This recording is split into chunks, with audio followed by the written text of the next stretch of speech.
جی السلام علیکم۔ یہ ہے جی پاکستانی جگاڑ۔ اگر آپ بھی انڈر گراؤنڈ فٹنگ کرواتے وقت اپنا شاور لگانا بھول جائیں تو آپ اس طریقے سے پیچھے ایک بیرل نپل لگا کر اس کے آگے ٹی لگا کر آگے سے ٹوٹی بھی اٹیچ کر سکتے ہیں اور اس کے اوپر شاور بھی لگا سکتے ہیں، اس طرح سے جس طرح سے آپ کو ویڈیو میں دکھایا جا رہا ہے۔ یہ بہت ہی آسان طریقہ ہے اور اس کا خرچہ بھی کم ہے، آپ کو دوبارہ سے دیوار ڈیمیج نہیں کروانی پڑے گی۔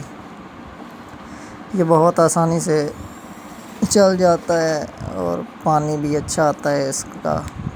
تو یہ دیکھیں جی، اگر یہ ڈبل فٹنگ پہلے ہوئی تھی، اس کے اوپر ہم نے یہ لگایا تھا کب کا، تو میں نے کہا چلو آپ دوستوں کے ساتھ بھی شیئر کیا جائے اس کو۔